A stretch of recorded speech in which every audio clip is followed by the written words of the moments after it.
সম্মানিত দিনী মুসলমান ভাইরা, আজকে আলোচনা করব সূরাতুল বাকারার 49 এবং 50 নম্বর আয়াত থেকে। আল্লাহ তাআলা এই দুইটা আয়াতের ভিতরে কি বলেছেন? মূল বিষয় হইল বনী ইসরাইলের কঠিন পরীক্ষা। আজকের আলোচনার মূল বিষয় হল বনী ইসরাইলের কঠিন পরীক্ষা। আল্লাহ সুবহানাহু ওয়া তাআলা মহাগ্রন্থ আল কোরআনুল কারীম 2 নম্বর সূরা সূরাতুল বাকারার 49 নম্বর আয়াতে আল্লাহ তাআলা বলেন, ওয়া ইয নাজাইনাকুম মিন আলি ফিরআউনা ইয়াসুমুনাকুম সুআল আযাব ইউযাব্বিহুনা আবনাআকুম ওয়া ইস্তাহয়ুনা নিসাআকুম ওয়া ফি যালিকুম বালাa'un মির রাব্বিকুম আযীম। আল্লাহ সুবহানাহু ওয়া তাআলা বলেন, ওয়া ইয নাজাইনাকুম মিন আলি ফিরআউনা ইয়াসুমুনাকুম সুআল আযাব। ওয়া ইয নাজাইনাকুম, তোমরা স্মরণ করো সেই সময়ের কথা, মিন আলি ফিরআউনা ইয়াসুমুনাকুম সুআল আযাব, আমি তোমাদেরকে নাজাত দিয়েছিলাম ফিরআউনের নির্যাতন থেকে, ফিরআউনের কবল থেকে তোমাদেরকে আমি মুক্তি দিয়েছিলাম। সুআল আযাব, কঠিন যন্ত্রণার ভিতরে রেখেছিলাম। ইউযাব্বিহুনা আবনাআকুম, ও সম্মানিত মুসলমান ভাইরা, আল্লাহ রাব্বুল আলামিন এই ফিরআউনের কঠিন যন্ত্রণা থেকে, কঠিন ভয়াবহ থেকে হেফাজত করেছিলেন। সেইটা কি? ইউযাব্বিহুনা আবনাআকুম, ফিরআউন যখন ছেলে সন্তানদেরকে জবাই করত, ওয়া ইস্তাহয়ুনা নিসাআকুম, এবং কন্যা সন্তানদেরকে জীবিত রাখত। ওয়া ফি যালিকুম বালাa'un মির রাব্বিকুম আযীম। মূলত এই অবস্থায় আল্লাহ রাব্বুল আলামিন তাদেরকে কঠিন পরীক্ষা করেছিল, কঠিন পরীক্ষা করেছিল। একটু চিন্তা করে দেখুন তো, আল্লাহ রাব্বুল আলামিন আমাদেরকে যদি এইরকম কঠিন কোনো পরীক্ষার সম্মুখীন করত, তাহলে আমরা কতটুকু ঈমান নিয়ে বেঁচে থাকতে পারতাম। সেটা যখনই করা হয়তো তখনই আমরা বুঝতে পারতাম যে আমাদের ঈমান আমাদের কতটুকু গুরুত্ব কাজে লাগে। যখন ওই সময় ছেলে সন্তান হলে, জন্মগ্রহণ করলে তাকে জবাই করত। কেন জবাই করত? আর নারীদেরকে কেন বাঁচাই রাখত?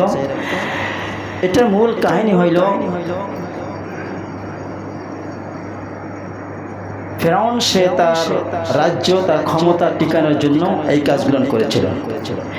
28 নম্বর সূরা সূরাতুল কাসাসের 4 নম্বর আয়াত আল্লাহ তাআলা বলেন, ইন্না ফিরআউনা আলা ফিল আরদি ওয়া জাআলা আহলিহা শিয়া'আন ইয়াস্তাদ'iফু তা'iফাতান মিনহুম ইউযাব্বিহু আবনাআহুম ওয়া ইস্তাহয়ী নিসাআহুম ইন্নাহু কানা মিনাল মুফসিদিন।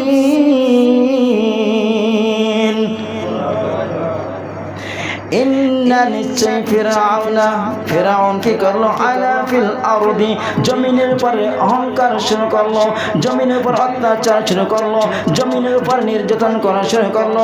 ওয়া জাআলা আহলিহা শিয়া'আন ইয়াস্তাদ'iফু, জমিনের উপরে তিনি বিভিন্ন রকমের গোত্র দল হিসাবে গ্রহণ করলো, বিভিন্ন দলভুক্ত করলো, বিভিন্ন শ্রেণীতে ভুক্ত করলো। তাদের কওমে যত লোক ছিল তার ভিতরে কি হচ্ছে? তা'iফাতাম মিনহুম, তাদের ভিতরে এক শ্রেণীর লোকদেরকে দুর্বল বানাই রাখতো, এক শ্রেণীর দলকে দুর্বল বানাই রাখতো। ইউযাব্বিহুনা আবনাআহুম, যখনই কোনো সন্তান, ছেলে সন্তান জন্মগ্রহণ করত তাদেরকে জবাই করত।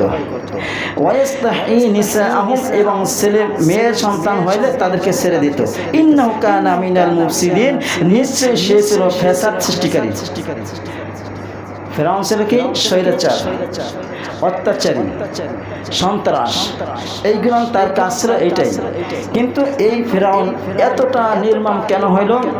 ছেলে সন্তান হইলে কেন জবাই করত আর মেয়েদেরকে কেন ছাড়ত? যে কোনো একটা কারণ আছে। ফেরাউন একবার স্বপ্নে দেখলো। কি স্বপ্নে দেখলো?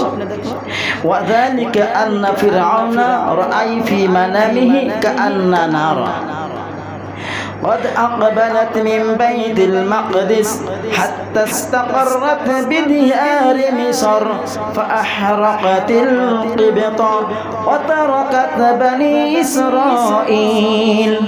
ফিরআউন স্বপ্নে দেখলো একটা আগুন বাইতুল মাকদাস থেকে বের হয়ে আসলো, আয়েশা মিশরে থামলো। মিশরে থামার পরে কিবতি যারা ছিল তাদের যে অনুসারী ছিল, ফিরআউন যে প্রকৃত যে বংশধর ছিল, ওদেরকে আগুনটায় পোড়াই ফেলতো, আর বানি ইসরায়েল এদেরকে ছেড়ে দিত। বানি ইসরায়েল এদেরকে ছেড়ে দিত। এখন স্বপ্নটা দেখার পরে ফিরআউন সে চিন্তা করলো স্বপ্নের ব্যাখ্যাকে। তখন তো ওই সময় পণ্ডিত ছিল, বনি ইসরায়েলদের ভিতরে আলেম ছিল, বিজ্ঞ আলেম গণক ছিল। তাদের কাছে যখন এই কথাটা ফিরআউন বলল যে আমি দেখলাম স্বপ্নে যে মিশর থেকে বাইতুল মাকদাস থেকে একটা আগুন আসলো, আগুন আসার পরে এটা মিশরে থামলো, থামার পরে মিশরে যারা কিবতি গোত্রের লোক ছিল তাদেরকে পোড়াইয়ে ফেলাইছে, আর বানি ইসরায়েলদেরকে ছেড়ে দিয়েছে। এখন গণকরা কি বলল? ফাকালাল কাহানাতু ইন্না হাযাল গুলাম আল্লাযী ইউলাদু মিন বানি ইসরাঈল। এই গণকরা বলল ফিরআউন এই যে নিশ্চয় বনি ইসরাঈলের ভিতরে এক যুবক জন্মগ্রহণ করবে, একটা ছেলে সন্তান জন্মগ্রহণ করবে, ইয়াকুনু সাবাবা যাহাবিন মুলকিকা ওয়া হালাকিক।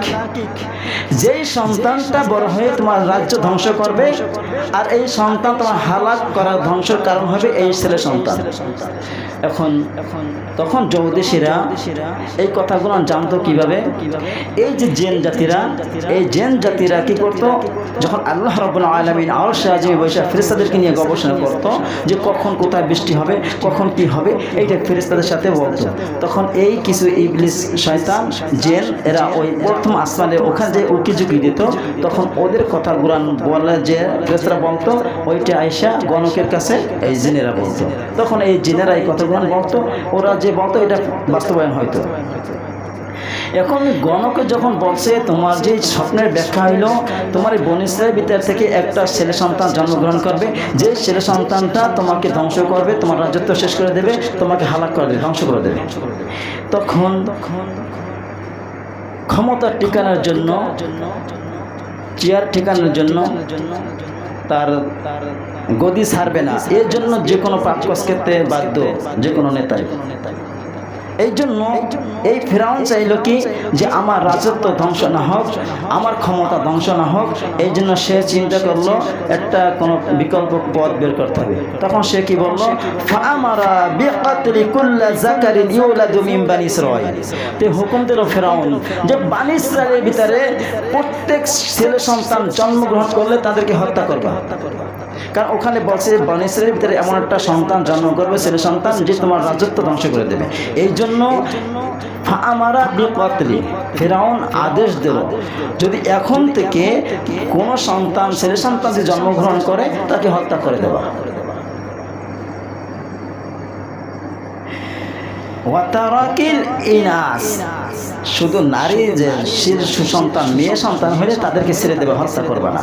এই জন্য ফিরআউন প্রত্যেকটা নারী এবং পুরুষ চেক আপ করার জন্য, মানুষ গর্ভের সন্তান আসছে কিনা, প্রেগনেন্ট হয়েছে কিনা, এইগুলো চেক করার জন্য প্রতি সপ্তাহে প্রতি মাসে মাসে এরকম প্রতি বাসায় বাসায় চেক আপ করতো যে কোনো সন্তান আসছে কিনা। আর সন্তান যদি আসে গর্ভে কি সন্তান হয় এইটা দেখার জন্য লাগাতার এখানে গোয়েন্দা লাগানো থাকতো।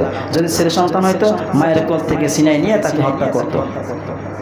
এই সময় আল্লাহ রাব্বুল আলামিন মুসা আলাইহিস সালামকে পাঠাইছেন। এটা বড় ঘটনা, যখন আসবে তখন বলবো ইনশাআল্লাহ। তো এই বানি ইসরাঈল যখন বানি ইসরাঈলের ভিতর থেকে মুসা আলাইহিস সালাম আসছেন পালাক্রমে, এক বছর এর বড় ছিল, প্রথম বছর ভাই মুসা আলাইহিস সালামের ভাই ছিল, তখন এই হত্যার কারণটা হয় না। যখন হত্যা জারি হয়েছে তখন এর পরে মুসা আলাইহিস সালাম জন্মগ্রহণ করলেন। তো এই আমারা বিকতলি কুল্লা যাকারিন ইউলাদু মিন বানি ইসরাঈল, যে বানি ইসরাঈলের ভিতরে প্রত্যেক ছেলে সন্তানকে হত্যা করবা। ওয়াতারিকিল ইনাস, শুধু মেয়ে সন্তানকে ছেড়ে দেবা, এদেরকে কোনো জবাই করবা না। আল্লাহ রাব্বুল আলামিন সূরাতুল আরাফের 168 নম্বর আয়াতে আল্লাহ তাআলা বলেন ওয়াকাত্তা'নাহুম ফিল আরদি উমামা মিনহুমুস সালিহুন ওয়া মিনহুম দুনা যালিক ওয়া বালাগনাহুম বিল হাসানাতি ওয়াস সাইয়্যাতি লাআল্লাহুম ইয়ারজিউন। আর জমিনে আমি তাদেরকে বিভক্ত বিভিন্ন রকমের দলমুক্ত করেছি। তাদের ভিতরে কেউ ছিল পুণ্যবান, কেউ ছিল অন্য রকমের। আর আমি রব্বুল আলামিন কি করছি ওয়াবালাউনাহুম বিল হাসানাতি ওয়াস সাইয়্যাতি লাআল্লাহুম ইয়ারজিউন। আমি তাদেরকে বিভিন্ন রকমের বিভিন্ন দলে আমি তাদেরকে তৈরি করেছি। আর আমি রব্বুল আলামিন তাদের ভিতরে কেন কাউকে ভালো কিছু দিয়ে আবার কাউকে মন্দ কিছু দিয়ে পরীক্ষা করি লাআল্লাকুম তারজিউন, যাতে ইয়ারজিউন যাতে তারা আমার দিকে ফিরে আসে। এই জন্য আল্লাহ রাব্বুল আলামিন তিনি চিন্তা করলেন যে ফেরাউন যে জাতিকে দুর্বল বানায় রাখছে, যে জাতিকে তাদেরকে দাসত্ব দাস বানায় রাখছে, গোলাম বানায় রাখছে, আমি রব কি করলাম সূরাতুল কসাসের 5 নম্বর আয়াত ওয়া নুরিদু আন নামুন্না আলাল্লাযিনা ইসতুদঈফু ফিল আরদ ওয়া নাজআলাহুম আইম্মাতাও ওয়া নাজআলাহুমুল ওয়ারিসিন। আমি রব চিন্তা করলাম ফেরাউন যে জাতিকে, ফেরাউন যে দলকে দুর্বল করে বানায় রাখছে, দাস বানায় রাখছে, গোলাম বানায় রাখছে, আমি চাইলাম সেই দলের ভিতর থেকে আমি একজন উত্তরাধিকারী বানাইতে চাই, আমি ওইখান থেকে তাদের ভিতরে একজন নেতা বানাইতে চাই। আর আল্লাহ রাব্বুল আলামিনের পরিকল্পনা, ফেরাউন বলছে ছেলে সন্তান হলে জবাই করবা, আর আমার রব বলছে আমি যাকে নেতা বানাবো আমি সেই ফেরাউনের ঘরে লালিত পালিত করে তারপরে বড় বানাইয়া আমি তার নেতা বানাবো। ঠিক কিনা? মুসা আলাইহিস সালাম ফেরাউনের ঘরে বড় হয়েছিলেন না? আর আল্লাহ রাব্বুল আলামিন বলেন যখন ফেরাউন জানতে পারলো তখন মানুষ জীবিত যদি ছেলে সন্তান হয়তো তাদেরকে হত্যা করত। আর আল্লাহ রাব্বুল আলামিন তিনি যাকে দুনিয়া আনবেন পৃথিবীর সমস্ত মানুষ বাধা দিয়ে আটকে রাখতে পারবে? আল্লাহ রাব্বুল আলামিন যাকে দুনিয়া আনবে না পৃথিবীর সমস্ত মানুষ একত্রিত হইয়া তাদের ক্ষমতা প্রয়োগ করাইয়া তারপর দুনিয়া আনতে পারবে না। ঠিক না? এই জন্য আল্লাহ রাব্বুল আলামিন বলেন অনুরিদু আন্না মুন্না আলাল্লাযিনা ইসতুদঈফু ফিল আরদ ওয়া নাজআলাহুম আইম্মাতাও ওয়া নাজআলাহুমুল ওয়ারিসিন। আমি ওই দুর্বল দল থেকে, আমি ওই দুর্বল ব্যক্তির গ্রুপ থেকে আমি একজন নেতা বানাবো, সেই নেতা হবে কে? মুসা আলাইহিস সালাম। তাহলে আল্লাহ তাআলা ওই ফেরাউনের যুগেও আল্লাহ রাব্বুল আলামিন তাদেরকে ইমানদার, খাঁটি ইমানদার বানাইয়া তাদেরকে উপযোগী বানাইয়া তারপর নেতা বানাইছেন। ঠিক না? এখন আল্লাহ রাব্বুল আলামিনের সাথে স্বৈরাচারী করে, আল্লাহ রাব্বুল আলামিনের সাথে জুলুম করে, আল্লাহ রাব্বুল আলামিনের সাথে অন্যায় অত্যাচার করে, মানুষের উপর জুলুম করে, মানুষের উপর পাওয়ার দেখাইয়া, মানুষের উপর অন্যায়ভাবে স্টিম রুলার চালাইয়া কেউ টিকে থাকতে পারে না। তার প্রমাণ এই ফেরাউন দিয়ে পাওয়া যায়। ঠিক না? আল্লাহ রাব্বুল আলামিন মহাগ্রন্থ আল কুরআনুল কারীম 2 নম্বর সূরা সূরাতুল বাকারার 50 নম্বর আয়াতে আল্লাহ তাআলা বলেন وَإِذْ فَرَقْنَا بِكُمُ الْبَحْرَ فَأَنْجَيْنَاكُمْ وَأَغْرَقْنَا آلَ فِرْعَوْنَ وَأَنْتُمْ تَنْظُرُونَ الله أكبر وَإِذْ فَرَقْنَا بِكُمُ الْبَحْرَ আর স্মরণ করো আমি যখন তোমাদেরকে সমুদ্র দ্বিখণ্ড করে দিয়েছিলাম, فَأَنْجَيْنَاكُمْ এবং তোমাদেরকে আমি নাজাত দিয়েছিলাম, وَأَغْرَقْنَا آلَ فِرْعَوْنَ আর তোমাদেরকে যেই সমুদ্র দ্বিখণ্ড বানাইয়া আমি তোমাদেরকে পার করাই উপরে দিয়েছিলাম, وَأَغْرَقْنَا آلَ فِرْعَوْنَ আর তোমাদেরকে ওপারে পার করাইয়া দিয়া ফেরাউনের দলবল নিয়ে ফেরাউন যখন ওই রাস্তা দিয়ে বের হয়ে গেল, ওই রাস্তার ভিতরে যখন মধ্য বরাবর হয়ে গেল, তখন আল্লাহ রাব্বুল আলামিন হুকুমে পানি যেই রকমের হওয়ার কথা ছিল সেই রকম হয়ে গেছিল। সুবহানাল্লাহ। ওয়া আনতুম তানজুরুন ও আমার বান্দারা শোনো, তোমরা সচক্ষে দেখছো না ফেরাউনের দল আর ফেরাউন কিভাবে ডুবে ডুবে মরছিল। আল্লাহ তাআলা বলেন, আল্লাহ রাব্বুল আলামিন কি করলেন 20 নম্বর সূরা সূরাতুত তাহা 77 নম্বর আয়াতে আল্লাহ তাআলা বলেন ওয়া লাকাদ আওহাইনা ইলা موسى أن أسر بعبادي فاضرب لهم طريقا في البحر يبسا لا تخاف دركا ولا تخشى الله رب العالمين ولقد أوحينا إلى موسى أمي موسى عليه الصلاة والسلام কাছে ওহী পাঠাইলাম আন আসরি বিইবাদি ফাদরিব লাহুম ও মুসা আমার নেককার বান্দাদেরকে নিয়ে তুমি তাড়াতাড়ি বের হয়ে পড়ো লাহুম তরিকান ফিল বাহর আর ওই রাস্তা দিয়ে বিভিন্ন রকমের তৈরি করে নাও শুকনো রাস্তা বানায় নাও শুকনো রাস্তা বানায় নাও يبسا لا تخاف دركا ولا تخشى আর তোমাদের পিছনে কে আসবে না এই চিন্তা কইরা তোমরা ভয় পেও না আতঙ্কিত হয় না তোমাদের পিছনে তোমাদের শত্রু আসতে পারে যে রকমের বিপদ আপদ আসতে পারে পিছনে দিয়ে তাকাইয়া ভয় করবে না আল্লাহ রাব্বুল আলামিনের হুকুমে মুসা আলাইহিস সালামকে মুজাদা দিয়েছেন একটা লাঠি দিয়ে সমুদ্রে আঘাত করে বলে কি হয়ে যায় রাস্তা তৈরি হয়ে যায় 26 নম্বর সূরা সূরাতুশ শুআরা 63 নম্বর আয়াত আল্লাহ তাআলা বলেন ফাআওহাইনা ইলা মুসা আন ইদরিব বিআসাকাল বাহর ফানফালাকা ফাকানা কুল্লু ফিরকিন কাত-তাউদিল আযীম মুসা আলাইহিস সালামকে ওহী করল মুসা হে আনিদরিব বিআসাকাল বাহর আনিদরিব প্রহার করো তোমার হাতে যে লাঠি আছে আনিদরিব বিআসাকাল বাহর তোমার হাতে যে লাঠি আছে সে লাঠি দিয়ে আঘাত করো ফানফালাকা ফাকানা কুল্লু ফিরকিন কাত-তাউদিল আযীম আর মুসা আলাইহিস সালাম যখন কি করলো লাঠি দিয়ে আঘাত করলো সমুদ্রের উপরে আল্লাহর হুকুমে মাঝখান থেকে পানি দুই দিকে সরে গেল মাঝখান থেকে রাস্তা তৈরি হয়ে গেল আর পানিটা উঁচু হয়ে গেল পাহাড়ের মতো সুবহানাল্লাহ এখন আল্লাহ রাব্বুল আলামিন এই যখন বনী ইসরাইলের দলবল নিয়ে মুসা আলাইহিস সালাম যখন পার হয়ে যাইতেছিলেন তখন ওই সময় ফিরআউন পিছে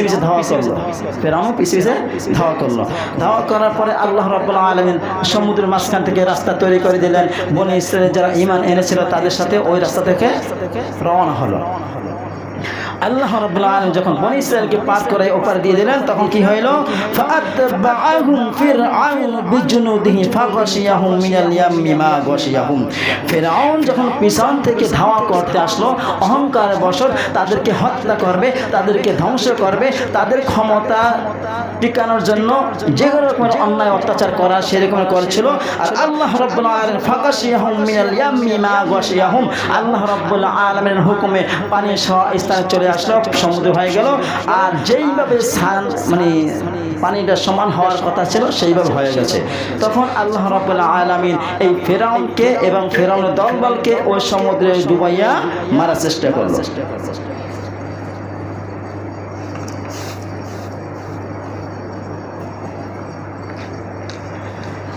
ক্ষমতা চিরদিন থাকে না থাকে এখন দেখেন ফিরআউন যখন কোনো সীমা থাকে না এই আয়াতটা দিয়ে আমরা একটা জিনিস বুঝতে পারবো মানুষের যখন মৃত্যুর নিকটে এসে যায় যখন মালাকুল মাউত তার ফেরেশতা দলবল নিয়ে আসা যখন তার সামনে হাজির হয় তখন থেকে তার তওবা দরজা বন্ধ হয়ে যায় তখন তার তওবা দরজা বন্ধ হয়ে যায় এইটা তার প্রমাণ সূরাতুল ইউনূস 90 নম্বর আয়াত আল্লাহ তাআলা বলেন ওয়াজাওয়াজনা বিবানি إسرائيل البحر فأتبعهم فرعون وجنوده بغيا وعدوا حتى إذا أدركه الغرق قال آمنت أنه لا إله إلا الذي آمنت به بنو إسرائيل وأنا من المفسدين الله أكبر وجاوزنا ببني إسرائيل البحر فأتبعهم فرعون وجنوده بغيا وعدوا যখন ফিরআউন ক্ষমতা পাওয়ার দেখানোর জন্য মুসা আলাইহিস সালাম এবং তার সাথীদেরকে কি করলো ধাওয়া করলো পিছন থেকে বিশাল বাহিনী অস্ত্র শস্ত্র নিয়ে মুসা আলাইহিস সালামের বাহিনীকে দলকে ধ্বংস করার জন্য আসছিল আল্লাহ রাব্বুল আলামিন যখন তাকে পানিতে ডুবিয়ে মারতেছিল একবার পানির নিচে ডুবে যায় আবার ভাইসা ওঠে, আবার ডুবে যায়, আবার ভাইসা ওঠে। এইরকম করে আল্লাহ রাব্বুল আলামিন যখন ফিরআউনকে মারার সময় হয়ে গেছে তখন কি বলুন, হাত্তা ইযা আদরাকাহুল গরাক, মানুষ যখন মারা যায় গড় গড় করে একটা শব্দ আসে, গলায় কপ বাজে, কাশি বাজে, হয় না এরকম কথা? হয় না? হয় না? এইটা প্রমাণ দেখতে চান? তাহলে কিসের বয়স্ক লোক আছে না, বিড়ি খায়, একদিন মানে হাঁসের মতন কাশে, তারপরে বিড়ি খায়, আসে না এরকমের? এই যখন গড়গড়া শব্দ হয়, কাশ আসলে গড়গড়া শব্দ হয়, ফ্যাসফ্যাস করে, এই সময়টা যখন শুরু হয়ে যাবে আপনার গলায় যখন কফ বেজে যাবে, মৃত্যুর সময় কফ বাজবে অবশ্যই। যখন কফ বাজবে তখন থেকে আর কোনো তওবার দরজা কিন্তু বন্ধ হয়ে যায়, খোলা থাকে না। যারা ঈমানদার তারা আল্লাহর রহমতে, আল্লাহ যদি চান তারা কালেমা পড়তে পড়তে অথবা কালেমার সহিত আল্লাহ তাদেরকে দুনিয়া থেকে নিয়ে যায়। এই ফিরআউন কি বলবো, ক্বালা আমানতু, ফিরআউন বলল ক্বালা আমানতু আন্নাহু, আমি ঈমান আনছি নিশ্চয়ই, লা ইলাহা ইল্লাল্লাযী আমানাত বিহি বানু ইসরাঈল, সরাসরি বলে না আমি আল্লাহর উপর ঈমান আনছি, এটা বলে না, আমানতু আমি ঈমান আনছি, লা ইলাহা যিনি প্রকৃত ইলাহ ছাড়া অন্য কোনো ইলাহ নাই, আল্লাযী আমানাত বিহি বানু ইসরাঈল, বানি ইসরাঈলরা যে রবের উপর ঈমান আনছে আমিও সেই রবের উপর ঈমান আনলাম, ওয়া আনা মিনাল মুসলিমিন, আর বলল আমি হইলাম মুসলমানদের একজন, আমি হইলাম মুসলমানদের একজন। আল্লাহ রাব্বুল আলামিন সূরাতুল ইউনূসের 91 নম্বর আয়াতে জবাব দেয়, আনা ওয়াকাদ আসাইতু ক্বাবলা ওয়া কুনতু মিনাল মুফসিদিন। আল্লাহু আকবার। আনা আল্লাহ তাআলা বলেন, ও ফিরআউন শোন, একটু আগেও আমার খাঁটি বান্দাদেরকে, আমার নবী রাসূলকে মারার জন্য দলবল নিয়ে পিছন থেকে তৈরি হয়নি, দৌড়ে আসলি, মনে হয় তোর বাপ দাদার রাস্তা নদীর মাঝখান থেকে কইরা রাখছে, তুই সেইটা তো আগেও দেখছো, ওইটা পানি ছিল ভরপুর, কিছুক্ষণ আগে দেখলি এটা রাস্তা হয়ে গেল, আমি রব কি পারি সেইটা তুই চিন্তা করলি না, রাস্তা দেখলি নদীর মাঝখান থেকে, তখনও তোর কি এটা মনে আসলো না, এর আগে দেখছি পরিপূর্ণ টয় টুম্বুর পানিতে ভরা, আর এখন দেখি রাস্তা, তোর মনে কি একটু আমার কথা স্মরণ আসলো না, তুই এখন মরতে বসছো, এখন মরার জন্য তৈরি হয়ে যা, আর এখন তুই বলছো আনা মিনাল মুসলিমিন, আমি মুসলমানদের একজন, আর আমি রব বলবো আল আনা ওয়াকাদ আসাইতা ক্বাবলু ওয়া কুনতা মিনাল মুফসিদিন, জবাবে বলা হলো এখন ঈমান আনছো, অথচ এর পূর্বে ছিলে একজন স্বৈরাচারী, অত্যাচারী, জালিম, ঠিক না? ঠিক না? এখন তুমি ঈমান আনছো, এই ঈমান কোনো কাজে আসবে না, আসবে? আল্লাহ রাব্বুল আলামিন ওই সময় আল্লাহ রাব্বুল আলামিন ফেরেশতাদেরকে বলছে, ও ফেরেশতারা শোন, ওর মুখে কাদা মাটি ভর, ও যদি আমাকে বারে বারে ডাকতে চায়, বারে বারে যদি ডাকে আমি রব দয়াশীল মায়াশীল, আমি রব, তোর ওর তওবা কবুল করব, আমি চাই ওকে তোর কাদা মাটি দিয়ে মুখ ভরে রাখ, পানিতে চুবা, যদি আমি রব আমার নাম স্মরণ করতে না পারে। আল্লাহ রাব্বুল আলামিন সূরা ইউনূসের 92 নম্বর আয়াতে বলেন, ও ফিরআউন তোকে কি করব শোন, ফাল ইয়াওমা নুনাজ্জিকা বিবাদানকা লিতাকুনা লিমান খালফাকা আয়া ওয়া ইন্না কাসীরান মিনান নাসি আন আয়াতিনা লাগাফিলুন। আল্লাহু আকবার। আল্লাহ তাআলা বলেন, ফাল ইয়াওমা নুনাজ্জিকা বিবাদানিক, আজকে তোকে আমি এমন কিছু করবো, তোকে আমি বাঁচাইয়া দেব, কিন্তু তোর লাশটা আমি কিয়ামত পর্যন্ত রাখবো, ওয়া ইন্না কাসীরান মিনান নাস, আর নিশ্চয় অনেক মানুষ আমার এই নিদর্শন সমূহের ব্যাপারে উদাসীন হয়ে রয়েছে, তোকে দেখবে আর তোকে দেখার পরে আমি রব আমাকে স্মরণ করবে, এই জন্য তোকে আমি ফ্রেমে বাঁধাইয়া রাখবো। এখনো মিশরে, বেলজিয়ামে তাকে রাখা হয়ে গেছে, রাখছে না? আছে? আছে না? এই জন্য ফেরাউনের মতন ধ্বংস ওরা হবে অনিবার্য, 100% টুডে অর টুমরো, আজ হোক কাল হোক, তোমার জন্য এটা অনিবার্য। তুমি যদি ফেরাউনের মতন স্বৈরাচার, দুর্বল মানুষদের উপর যে ক্ষমতা দেখাও, নির্দোষ মানুষদেরকে তুমি যদি অত্যাচার, অন্যায়ভাবে তুমি তাদের উপর জুলুম করো, তোমার এই ফেরাউনের মতন অবস্থা হবে, ঠিক না? ঠিক না? এখন দেখেন এই ফেরাউন কিন্তু এতটা খারাপ ছিল না, ওকে খারাপ বানাইছে মিস্টার হামান একবার মাথার টাক, মাথা কি ওর মাথা কেন চুল ছিল না, বুদ্ধিতে ভরা ছিল। এই জন্য এই ফেরাউন এতটা খারাপ ছিল না। ফেরাউন ইতিহাস দেখা যায়, ফেরাউন যখন বাড়ি থেকে পালাইয়া যায়, হামান ছিল ওর বন্ধু। তো হামান যখন বন্ধু ছিল, বন্ধু যখন যায়, বন্ধুকে ডাক দিয়ে দেখা যায় ও কাজ করতেছে হামান, আর বন্ধু ডাকতেছে ফেরাউন যে দোস্ত আমি তো বাড়ি থেকে চলে যাই। হামান বলতেছে তুই যে চলে যাও আমাকে সাথে করে নিয়ে যা। তখন এই দুই বন্ধু হাঁটতে হাঁটতে, তখন তো মরুভূমি ছিল, অনেক দূর যাই দেখতেছে এক মুরব্বী চাচা তরমুজ খেতে কি করে পানি দেয়। তরমুজ খেতে পানি দেওয়ার পরে এই ফেরাউন আর হামান এরা বলতেছে যে চাচা আমাদের এই মরুভূমিতে খুব পানির পিপাসা লাগছে, তো আমাদের একটু তরমুজ খাওয়া। তখন ওই মালিকে বলছে তোমাদেরকে আমি তরমুজ খাওয়াইতে পারি, যদি অমুক জায়গা দিয়ে পানি এই না এই গাছের গোড়া দিতে পারো তাহলে তোমাদেরকে পানি এই তরমুজ খাওয়ানো হবে। বলছে আচ্ছা ঠিক আছে। যান বাঁচানোর জন্য কি করলো, এই সর্বপ্রথম তরমুজের কাজে লেগে যায়। আর এইখান থেকে ফেরাউন যখন ব্যবসা শুরু করলো, তখন ফেরাউন তরমুজ কাইটে কেজি মূল্য বিক্রি শুরু করলো। এই সিলসিলা এখন চলতেছে, ঠিক না? আমরা আগে দেখছি তরমুজ বিক্রি করতো পিস হিসাবে, এখন কেজি হিসাবে, ঠিক না? এরপরে ফেরাউন এক জায়গা কবরস্থানের দারোয়ান হইল। এখন ফেরাউন চিন্তা করলো যে আমার যে টাকা পয়সা এগুলো কী করবো। হামান বুদ্ধিদের দোস্ত, তোর এই টাকা পয়সা কী করবি, গরিবদের মাঝে বিলাই দে। গরিবদের মাঝে যখন বিলাই দিল, তখন আনাসে কানাসে সবাই মুখে মুখে ফেরাউনের নাম, সবাই যে এই লোকটা ভালো হবে, লোকটা ভালো। তখন এই সরকারিভাবে সেই হলো। তখন ওই সময় একটা মহামারী রোগ হইল। মহামারী রোগ হওয়ার কারণে অগণিত লোক মারা গেছে, আর সরকারি অবস্থানে সবাই দাফন করতে আসছে। এখন একবার যদি 50 জন 100 জন বেশি লোক আসে, এখন কারটা বাদ দিয়ে কারটা দাফন করবে। তখন ওই থেকে হামান বলতেছে দোস্ত তোরে যে আগে তুই এখনটা ধান্দা কর, কি যে বলবি যে আগে দিতে চাও সে আগে টাকা দাও। তখন ওই থেকে এই কাজ শুরু, টাকার ধান্দায় শুরু। কাজ করে দেবো টাকা দেবা, কাজ করে দেবো টাকা দেবা, তোমারটা আগে দেবো টাকা দাও, কাজ করে দেবো, এরকম ওইখান থেকে শুরু হইলো। ওই থেকে করতে করতে ওইখানে একজন মন্ত্রী মারা যায়। জনগণ সবার মুখে মুখে এই ফেরাউন ভালো, এর কোনো খারাপ কিছু পায় না। তখন এই ফেরাউন তখন ওই মন্ত্রী হওয়ার পরে হামান তাকে বুদ্ধি দিল, তোমার তো এখন ক্ষমতার কোনো অভাব নাই, তুমি এখন নিজেকে খোদা দাবি করো। ফেরাউন বলতেছে বেটা খোদা দাবি করবো, হঠাৎ খোদা দাবি করলে মানুষ পাগল মনে করবে। মানুষে পাগল মনে করে, তাহলে কি করতে হবে?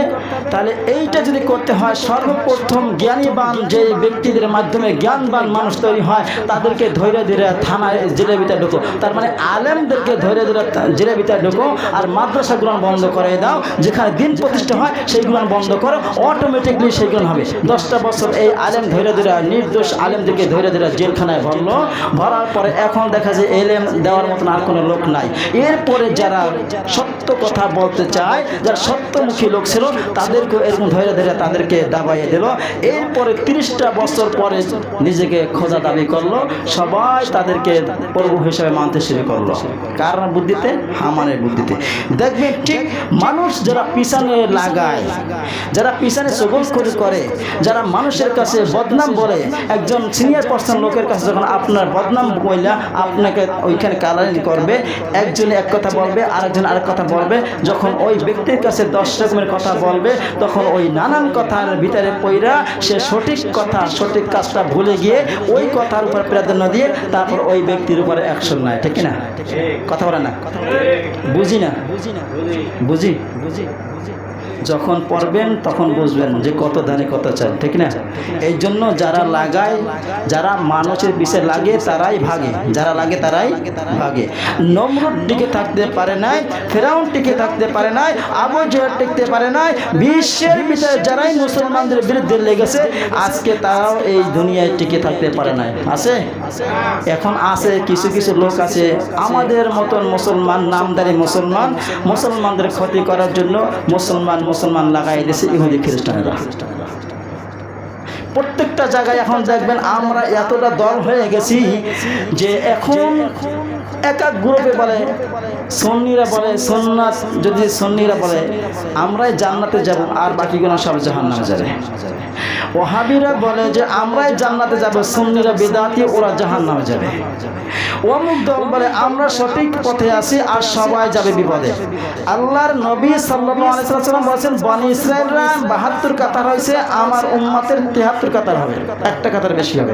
তাহলে আমি ভালো, ওরা জান্নাতে যাবে, ওরা ভালো, ওরা জাহান্নামে যাবে, ওরা খারাপ, ওরা জাহান্নামে যাবে, আমরা ভালো। তাহলে সবাই নিজেকে ভালো দাবি করি, তাহলে জাহান্নামে যাওয়ার মতো কোনো লোক নাই, ঠিক না? কথা বলে না? তাহলে সব থেকে পৃথিবীতে নিকৃষ্ট ব্যক্তি ওইটা যে নিজেকে ভালো মনে করে, অহংকারের বশত অন্যকে ছোট মনে করে। এটা কার সিলসিলা? নিজেকে বড় মনে করা, অন্যকে ছোট মনে করা, এটা কার সিলসিলা? ইবলিস। আল্লাহর সাথে চ্যালেঞ্জ করে আসছিল না? আর আদম আলাইহিস সালাম স্যালেন্ডার করেছেন, মাথা নত করে আল্লাহর কাছে ক্ষমা চাইছিল। আল্লাহ রাব্বুল আলামিন আদম আলাইহিস সালাম তার সন্তানদেরকে কিয়ামত পর্যন্ত উঁচু বানায় রাখবেন, ঠিক না? আর ইবলিসের যারা অনুসারী তারা আজ পর্যন্ত মাথা জাগাইয়া উঠতে পারে না, উঠলেও ধাম করে উঠছে, ধপাস করে পড়ে গেছে। হয় না এরকমের? হয় না? অবৈধ ক্ষমতা টিকে থাকে না, বেশি দিন থাকে। এই জন্য আল্লাহ রাব্বুল আলামিন আমাদেরকে আজকের আলোচনায় যতটুকু শুনলাম, এই আলোচনাটা বুঝে শুনে আমাদেরকে আমল করার মতো তৌফিক দান করুন। সম্মানিত দিনী মুসলমান ভাইরা, এখানে যেহেতু ধারাবাহিকভাবে আলোচনা শুরু করেছি, আল্লাহ রাব্বুল আলামিন আমাকে এবং যারা শুনতেছে সবাইকে ভালো করে বুঝে এবং আমল করার মতো তৌফিক দান করুন। চাচ্ছি যতদিন আল্লাহ তাআলা বাঁচায় রাখেন, এখানে থাকি আর যেখানে থাকি, এই আলোচনা শুরু করেছি। আজকে 50 নম্বর আয়াত শেষ, বাকারার 50 নম্বর আয়াত শেষ। সংক্ষেপে বলতেছি, যেহেতু আল্লাহ রাব্বুল আলামিন কঠিন পরীক্ষা করেছেন, আল্লাহ তাআলা বলছেন আমি তোমাদেরকে পরীক্ষা করব না, তোমাদেরকে এমনি ছেড়ে দেবো? তোমাদেরকে পরীক্ষা করব, কে কতটুকু ধৈর্য ধারণ করেছো, কে কতটুকু জিহাদ করেছো, এইগুলো দেখবো। তারপরে জান্নাত জাহান্নামের বিবেচনা হবে। আল্লাহ রাব্বুল আলামিন এই ধৈর্য বনী ইসরাঈলদের কত যে ধৈর্য দিয়েছিল, ছেলে সন্তানকে জন্মগ্রহণ করলে মায়ের কোল থেকে ছিনাই নিয়ে তাকে জবাই করা, এটা ঈমান কি ছোট না বড়? তারপর আল্লাহর উপর ঈমান রেখেছে না? মুসা আলাইহিস সালামের মা কি আল্লাহ তাআলা ওহী করছেন, মুসা তোমার মা, হে মুসার উম্মি মা, তোমার সন্তানকে দুধ পান করাও, যদি দেখো ভয়াবহ কিছু তখন তাকে দরিয়ায় ভাসাইয়ে দাও, সমুদ্রে ভাসাইয়ে দাও, তারপরের ব্যবস্থাটা আমি করব। এই সূরা কসাসের ভিতরে সব ঘটনা আছে। তা আল্লাহ রাব্বুল আলামিন যাকে বাঁচাবেন, আল্লাহ যাকে ইজ্জত দেবেন, শত্রুর ঘরে বসে আল্লাহ তাআলা তাকে বড় করাইয়া তার মা বাবাকে বেতনভুক্ত করবেন, ঠিক না? এই যে মুসা আলাইহিস সালামকে দুধ পান করাইছেন কে? তার মা। ফেরাউন তাকে একটা অ্যামাউন্ট দিত না? এই দুধ পান করার জন্য তাকে একটা ভাতা দিত না?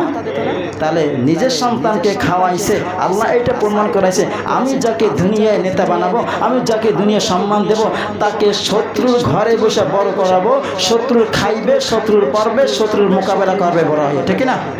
এইটা করে আল্লাহ তাআলা দেখাইছেন না? সামনে বনী ইসরাঈলকে আল্লাহ তাআলা কি মর্যাদা দিয়েছেন, কি সম্মান দিয়েছেন, শ্রেষ্ঠত্ব দিয়েছেন, সেইগুলো আস্তে আস্তে সব আসতেছে ইনশাআল্লাহ। যারা শুরু থেকে আসছে কিছু হইলেও বুঝছে, ঠিক না? আমি যতটুকু বুঝাইতে পারছি, আশা করি ততটুকু বুঝতে পারছি। যারা শেষে আসছে তারা কি বুঝছে, সে ভালো জানে আর আল্লাহ ভালো জানে, ঠিক না? এই জন্য একটু জুমার দিন হয়তো আধা ঘন্টার সময় কথা বলি, 1 ঘন্টার সময় কথা বলি। যদি সারা তাড়াতাড়ি আসলে হয়তো কিছুটা বুঝবেন। ফিতনা থেকে বাঁচার জন্য যতটুকু প্রয়োজন ততটুকু ইনশাআল্লাহ জুমার দিন আলোচনা করা হয়, ঠিক না? এই জন্য আল্লাহ রাব্বুল আলামিন আমাদের সবাইকে বুঝে শুনে আমল করার মতো তৌফিক দান করুন। ওয়া আখির দাওয়ানা আলহামদুলিল্লাহি রাব্বিল আলামিন। আসসালামু আলাইকুম ওয়া রাহমাতুল্লাহি ওয়া বারাকাতুহু। যারা সুন্নাত